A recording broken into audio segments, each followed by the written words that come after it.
Hi everyone, welcome back to my channel. It's me, Megan, and I'm back with a library book haul predictions revealed video, in which case I will be talking about 2 out of the 4 books currently. I will have to film another video with the other 2 because I've been reading so slow that I can't renew my library books, so I have to now start doing them in parts. It's exciting! Don't we all love life? Anyways, so the 2 books I will be talking about today are Shut Up You're Pretty by Tea Moutonji, this one. That was shortlisted for Canada Reads 2024. And Zadie Smith, Imitations. I read this one for the Storyographs Reading Around the World Challenge and this one was for the country Jamaica. So I'm first going to talk about Shut Up You're Pretty. So I rated it 4 stars. I thought this was really well written.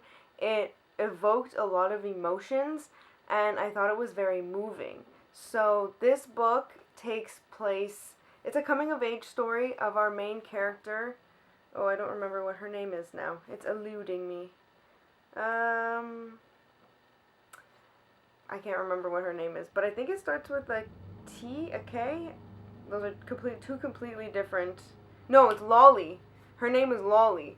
So the book starts when she first immigrates to Canada and she moves to Scarborough, and she's a young girl, and it kind of follows her as she grows up and she starts to learn about the world, and we just follow her in her journey to finding a better life for herself. Because there are points in the middle of this novel, well, I don't even know if I want to call it a novel, because these are all like short stories, like little vignettes into her life as she gets older, which I thought was a really good way of telling the story, because it really moved the story.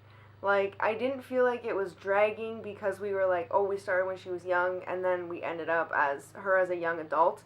Like, that's like almost a 10-year period to go through. So I thought like doing the short little vignette short stories was a very good way of doing a coming of age story, because you really get to see her in different elements, and you see how her life evolves from being a young child. She loses her father because her father commits suicide. You see that how that affects her and affects the people in her life, and how that kind of leads her down to different roads, and how she ends up, she's like, at one point she's prostituting for money, but she knows that she needs a better life. You see her fall in love, but does she really think it's love? Like, it's just a really well told story that I can see why it was shortlisted for Canada Reads, because it's just a very moving and evocative. I don't know if that's the word I want to use, but it's just a really well told story, and just really, really well thought out, and like, I just thought it was really well written. So those are my thoughts on that. Then the second book is Zadie Smith's Intimations. So a few extra syllables. Okay, so I enjoy Zadie Smith's nonfiction work. I feel like I've said that every single time. Like, this one is so short, and I don't want to say I breezed through it, because I don't think I breezed through it. Her work is something where I'm like, I want to actually sit down, I want to actually read, and I want to immerse myself, because I really enjoy reading her thoughts about the world and life. So this book she wrote during the pandemic, but like the very beginning of the pandemic. So like her musings took place probably like May, June of 2020, which is crazy to me to think that that was like exactly 4 years ago to the time that I'm reading it.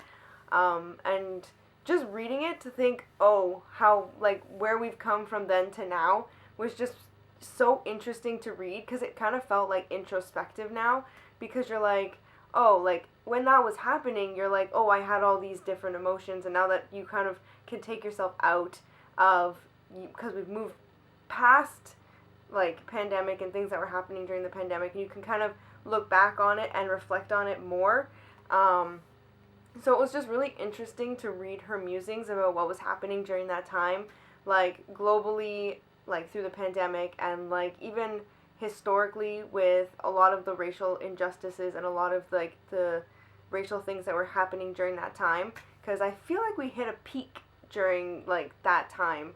And it was just really interesting to read her thoughts on it and just to get inside of her head, because she has very interesting thoughts, and I find that it's really thought provoking because it points out things that I'm like, huh, maybe I never thought about it that way, and oh, like that's a very interesting take. And I mean, not everything you're gonna agree with. I mean, I didn't agree with all of all of her thoughts and whatnot, but I appreciated them, and I really was like, this is very interesting. And some of them I agreed with too, and I thought it was really just, I liked the way that she put it all together. So I ended up rating this 4 stars, just because, and again, her writing is just so, there's just something about it that I'm just like, it flows, and it's like, I don't want to say philosophical, but it has that philosophical feel where you're thinking about what you're reading as you're reading it. And I just really, sometimes I really just like reading stuff like that, and I appreciated that it was really short, because then you can take the time to go back and not lose track of what you read. So yeah, I really enjoyed this. So these are the 2 books that I'm going to talk about, that I've talked about. I'm going to jump into the next clip so that I can talk about the last 2 books that I read once I finally read them. So I will see you in that clip. So, bye for now, and I'm back. Now we're going to talk about my last 2 library books. So we're just going to jump right into it as if nothing ever happened.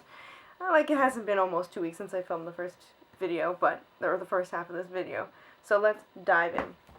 So, the next book that I ended up reading was The Future by Catherine Leroux. It was translated from French by Susan Uriu.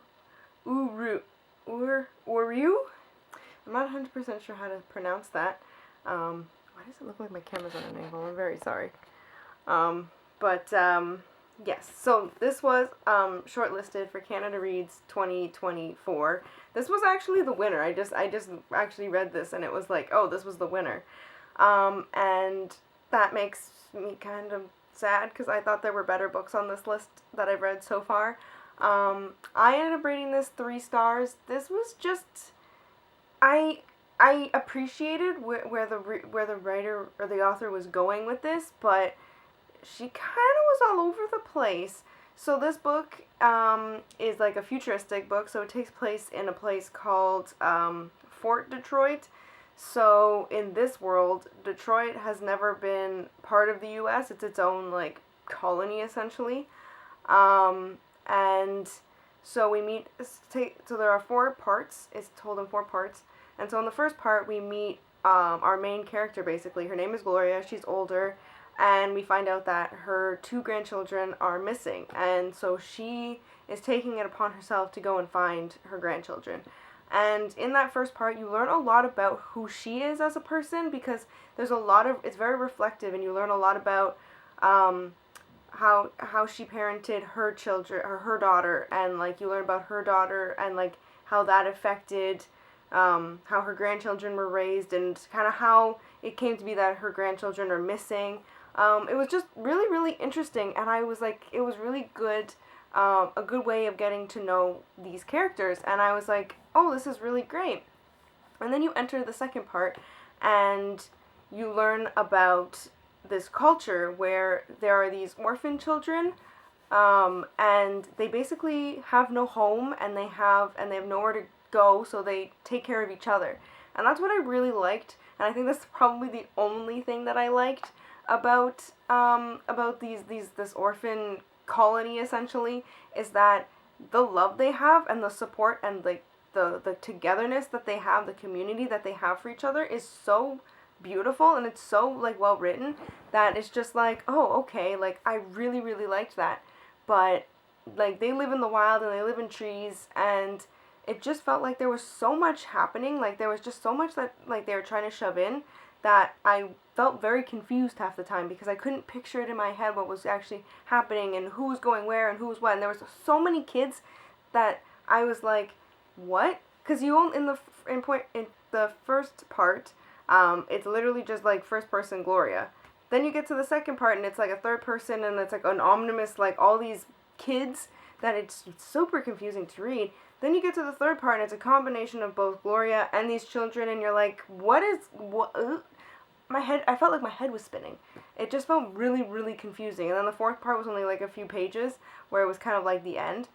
So I was like, and then I think part of the reason I just didn't get into this is the fact that this is translated from French, so I'm wondering if we were lost in translation a bit.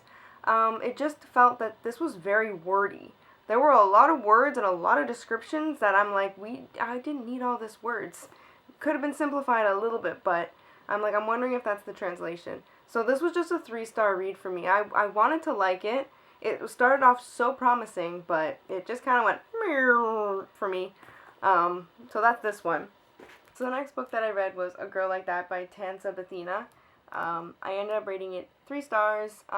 This is this author's debut novel, but I think that she did a really good job with it as a debut novel.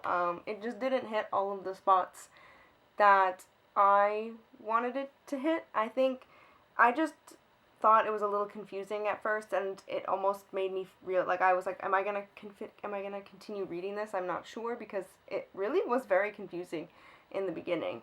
So the whole premise is that our main character Zorin, she's been killed, and then you spend the rest of the novel finding out how she died.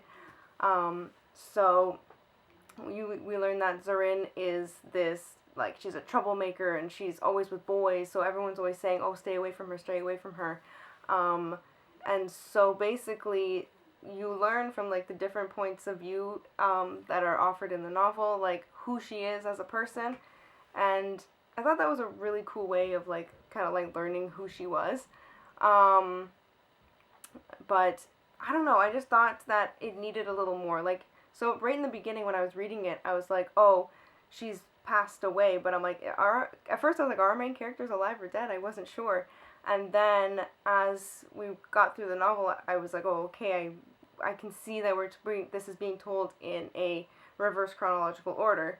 And then we're also, like, thrown all these different points of view that I was like, whoa. I'm like, how does this person relate to her, and how does this... There was just so much going on that, like, you're just kind of, like, thrown into, like, the story, and you're like, wait a second. So I was like, oh, okay, like, here we are. I mean, I'm glad that I continued with it, because, I mean, it did get better.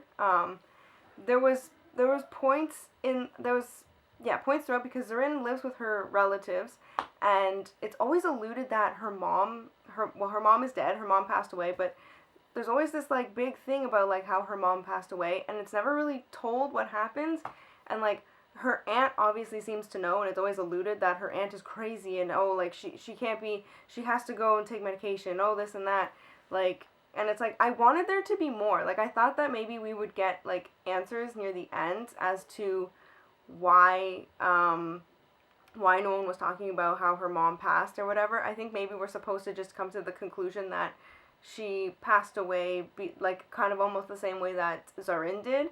But I wanted more. I know that her mom's story is not Zorin's story, but I wanted, like, a little backstory to that, because I feel like it would have filled in so much more and would have given us much more character development, not just towards Zorin, but also towards, like, her aunt and her uncle as well. So I thought it would have been better, but I mean, it is what it is. We got what we got. And I also thought that this was, like, this was very hard-hitting, because it dealt a lot with date rape, drugs, and it dealt with sexual assault. So this was also a very heavy book. So this takes place in Saudi Arabia. So it was also very just eye-opening to the culture that is there and how women are treated there. So it was just a very, very heavy, but very, like, enlightening, and just something that's different. And I was just like, oh, this is very different from anything that I've really read before. So I thought it was also just really well written in that regards.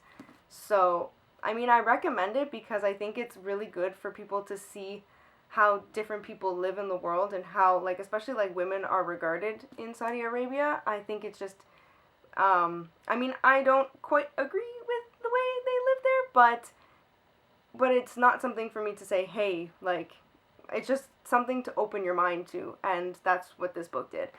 And so, but I would just go into this knowing that there are definitely sexual assault triggers and date rape drug triggers, because it's very heavy, very, very heavy. But yeah, so that's why I rated it 3 stars. So those were the last 2 library books that I don't have the other 2 because they're back in the library. So that is all I have for you guys today. So if you like this video, give it a thumbs up, a like, a subscribe, a do your thing, and I'll see you all in my next video. So thanks, and bye, guys!